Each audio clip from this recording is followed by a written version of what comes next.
വയനാട് മണിശ്ശേരിയിൽ പെയ്ത കനത്ത മഴയെ തുടർന്ന് റോഡരികെ സംരക്ഷണ ഭിത്തി തകർന്ന വീട് അപകടാവസ്ഥയിലായി. വയനാട് മണിശ്ശേരി ഭാഗത്താണ് പ്രദേശവാസികളെ ആശങ്കയിലാക്കി മണ്ണിടിച്ചിലുണ്ടായിരിക്കുന്നത്. റോഡരികിൽ നിർമ്മിച്ചിരിക്കുന്ന കൂറ്റൻ കല്ലുകൾ പെട്ടെന്ന് ഇടിഞ്ഞ് താഴേക്ക് പതിക്കുകയായിരുന്നു.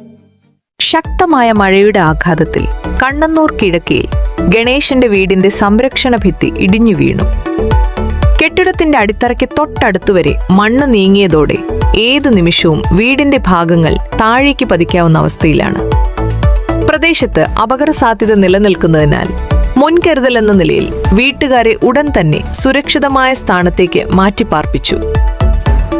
മഴ ശക്തമായി തുടരുന്ന സാഹചര്യത്തിൽ ഇനിയും കൂടുതൽ മണ്ണിടിച്ചിലിന് സാധ്യതയുള്ളതിനാൽ നാട്ടുകാർ കടുത്ത ജാഗ്രതയിലാണ്. അടിയന്തരമായി സ്ഥലത്ത് പുനരുദ്ധാരണ പ്രവർത്തനങ്ങൾ നടത്തി വീടിന്റെയും സമീപത്തെ റോഡിന്റെയും സുരക്ഷ ഉറപ്പാക്കണമെന്നാണ് പ്രദേശവാസികളുടെ ആവശ്യം. ഈ റോഡരികിലെ വീടിൻ്റെ സംരക്ഷണ ഭിത്തി തകർന്നതുപോലാണ് ഈ വീട് ഇത്രയും അപകടാവസ്ഥയിലായിട്ടുള്ളത്. ഈ